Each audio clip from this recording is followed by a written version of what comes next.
Hey guys, welcome to cook with Sonu channel. இன்றைக்கி நம்ம சேனலில் டொமேட்டோ கார்லிக் பிக்கிள் எப்படி பண்ணலான்னு பார்க்கலாம் வாங்க. ஒரு பேன் எடுத்துக்கோங்க. அதில் 2 டேபிள் ஸ்பூன் ஆயில், அப்புறம் 30 to 40 பல்ப் ஆஃப் கார்லிக் போட்டிருக்கேன். அதில் ஹார்லிக்ஸ்க்கு வந்து நிறையவே ஹெல்த் பெனிஃபிட்ஸ் இருக்குது. ஒன்று வந்து நமக்கு வந்து ஆன்டி ஆக்சிடெண்ட்டாக இருக்கும். ஓகே, இப்போ உங்களுக்கு கோல்டு வருது, ரொம்ப இல்னஸாக ஃபீல் பண்ணுறீங்க, ஸோ அந்த டைமில் கூட garlic will help you lot. Okay, so that's first point. அதுக்கப்புறமா அது மட்டும் இல்லாமல் இன்னும் நிறையா இருக்குது. கொலஸ்ட்ரால் லெவல்ஸ்லாம் இருக்குல்ல, யாருக்கெல்லாம் கொலஸ்ட்ரால் லெவல் ரொம்ப அதிகமாக இருக்கும், இது என்ன பண்ணுன்னா குட் கொலஸ்ட்ரால் லெவல் வந்து இன்க்ரீஸ் பண்ணும். ஸோ உங்களுக்கு என்ன ஆகும், பேட் கொலஸ்ட்ரால் லெவல் வந்து கம்மி பண்ணும், குட் கொலஸ்ட்ரால் வந்து அதிகமாக இம்ப்ரூவ் பண்ணும். அதுக்கப்புறமா நான் நல்ல நாட்டு தக்காளி வந்து ஒரு 1/2 கிலோ வாங்கியிருக்கேன். இதில் எனக்கு ஒரு 10 தக்காளி வந்துச்சு. இப்போது நீங்கள் இது நல்லா கொஞ்சம் ரெட்டிஷாக இருக்கிற தக்காளி வந்து எடுத்துக்கிட்டிங்கன்னா நல்லா உங்களுக்கு ஒரு கலர் கொடுக்கும்.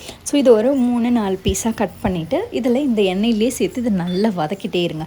ஸோ வதக்கும் போது உங்களுக்கு அதில் இருக்க அந்த எசன்ஸ், அந்த ஜூஸ் எல்லாமே இதில் வந்து வரணும். ஓகேவா, அது வரைக்கும் நல்லா வந்து வதக்கிட்டே இருக்கணும். இதுக்கப்புறம் நான் என்ன பண்ணேன்னா, கொஞ்சம் நேரம் இதை இந்த எண்ணெயிலே வதக்கி விட்டுட்டு ஒரு லிட் போட்டு அது மேலே மூடிட்டு ஒரு 10-15 மினிட்ஸ் அப்படியே விட்டுருங்க. அப்போ உங்களுக்கு என்ன ஆகும், அந்த தோல் இது எல்லாமே பிரிஞ்சு உங்களுக்கு அது நல்லா வந்து வெந்து வரணும். ஸோ அது வரைக்கும் நீங்கள் வந்து லிட் போட்டு மூடி வச்சுருங்க. இதே சைடு நான் பேரலாக என்ன பண்ணேன்னா, டேமரன் ஜூஸ் ரெடி பண்ணிக்கிட்டேன். இந்த டேமரன் ஜூஸ் ரெடி பண்ணுறதுக்கு நான் காட்டியிருக்க அந்த சைஸ் வந்து டேமரன் நான் தனியாக வந்து ஒரு 1/2 அன் ஹவருக்கு முன்னாடி சோக் பண்ணி வச்சுக்கிட்டேன். அதை நல்லா கரைச்சி எடுத்துக்கோங்க. அதில் வந்து அந்த ஓடு, அந்த இந்த தோல் அந்த மாதிரிலாம் இருக்கும், அது எல்லாத்தையுமே கம்ப்ளீட்டாக ரிமூவ் பண்ணிவிட்டு அந்த ஒன்லி அந்த ஜூஸை மட்டும் ஃபில்டர் பண்ணி நான் இதில் ஆட் பண்ணியிருக்கேன். ஸோ இந்த ஜூஸ் நீங்கள் ஆட் பண்ணதுக்கப்புறம் இதுலேயே உங்களுக்கு நல்லா அது வந்து ஊறிடும். ஓகே, ஸோ அப்போ உங்களுக்கு அந்த டேஸ்ட்டே வந்து வேறு லெவலில் இருக்கும். அதுக்கப்புறமா நான் இது வந்து வெந்துகிட்டே இருக்கும்போது நான் 1 டேபிள் ஸ்பூன் வந்து சால்ட் ஆட் பண்ணிக்கிட்டேன். ஸோ இதோடு இது நல்லா வந்து நீங்கள் மிக்ஸ் பண்ணி எடுத்துக்கோங்க. இப்போது உங்களுக்கு இது 2 ஸ்டெப்பாக பண்ணலாம். ஓகே, ஒன்று வந்து இப்படியே இதை நீங்கள் வந்து வேக வைக்கலாம். உங்களுக்கு இந்த தக்காளி வந்து அப்படியே கொஞ்சம் அந்த இதுவாகவே வரணும், ஒரு தக்காளி மாதிரி எனக்கு வந்து சாப்பிடும் போது இருக்கணும், அப்போ தான் எனக்கு பிடிக்கும் அப்படின்னா நீங்கள் இப்படியே வந்து நீங்கள் நல்லா கொதிக்க விட்டுட்டே இருக்கணும். பட் ஆனால் எனக்கு வந்து நல்லா கொஞ்சம் ஜூஸியாக, எனக்கு அந்த தக்காளி இருக்கிறதே தெரியக்கூடாது, அந்த மாதிரி இருக்கணும் அப்படின்றதுக்காக நான் என்ன பண்ணேன், இது எல்லாத்தையுமே கிரைண்ட் பண்ணி தனியாக எடுத்து வச்சுக்கிட்டேன்.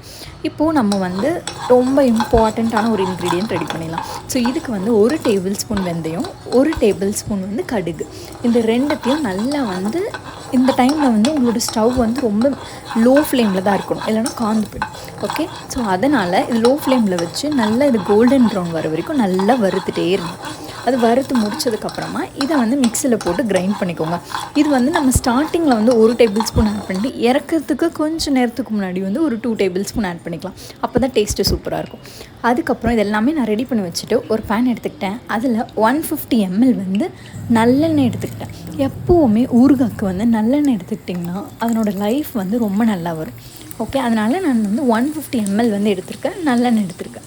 இப்போ இதில் கொஞ்சமாக தாளிக்கிறதுக்கு கடுகு போட்டுட்டு கொஞ்சம் பூண்டு போட்டுட்டு மிளகாய் தூள் வந்து நான் வந்து 5 to 6 டேபிள் ஸ்பூன் போட்டிருக்கேன்.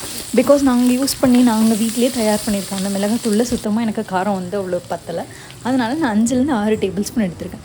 நீங்கள் எந்த எடுத்துக்கிறீங்களோ அதுக்கேற்ற மாதிரியான மிளகாய் தூள் எடுத்துக்கோங்க. அதுக்கப்புறம் இதுலேயே நம்ம ப்ரிப்பேர் பண்ணியிருக்க அந்த வெந்தயம் கடுகு அது 1 டேபிள் ஸ்பூன் ஆட் பண்ணிக்கிட்டேன்.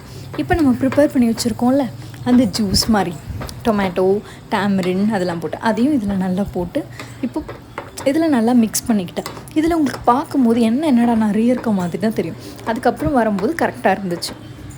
ஸோ இதை நல்லா வந்து கலந்து விட்டுட்டே இருங்க. அதுக்கப்புறமா 2 to 3 table spoon brown sugar நான் ஆட் பண்ணிக்கிட்டேன். இந்த ப்ரௌன் சுகர் வந்து உங்களுக்கு புளிப்பாக சாப்பிடணுன்னு இருந்துச்சுன்னா ப்ரௌன் சுகர் ஆட் பண்ணாதீங்க.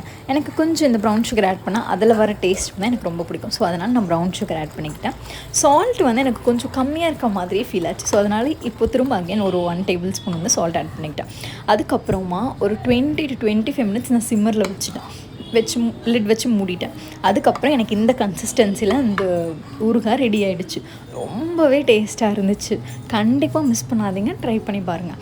இதுக்கப்புறம் இது எல்லாமே நான் ஒரு பாட்டில் கண்டெய்னரில் வந்து ட்ரான்ஸ்ஃபர் பண்ணிக்கிட்டேன். எப்போவுமே பாட்டிலில் வந்து நீங்கள் வச்சுட்டிங்கன்னா ஊறுகாய் வந்து ஒரு 6 months ஆனாலும் கெட்டு போகவே போகாது. அது இல்லாமல் நம்ம நல்லெண்ணெய் யூஸ் பண்ணியிருப்போம். அதுக்கப்புறமா செஞ்ச உடனே அப்படியே ஃப்ரிட்ஜில் வச்சிடாதீங்க. இது நம்ம அப்படியே எடுத்து வெயிலில் வைக்கணும். ஒரு 2 days 3 days வெயிலில் வச்சுடுங்க. அந்த மாதிரி வெயிலில் வைக்கிறனால நமக்கு லைஃப் வந்து ரொம்பவே நல்லாயிருக்கும். ஸோ அதனால நான் வெயிலில் வச்சுருக்கேன். Ta-da! Tomato garlic pickle is ready. Subscribe to my channel. Thank you.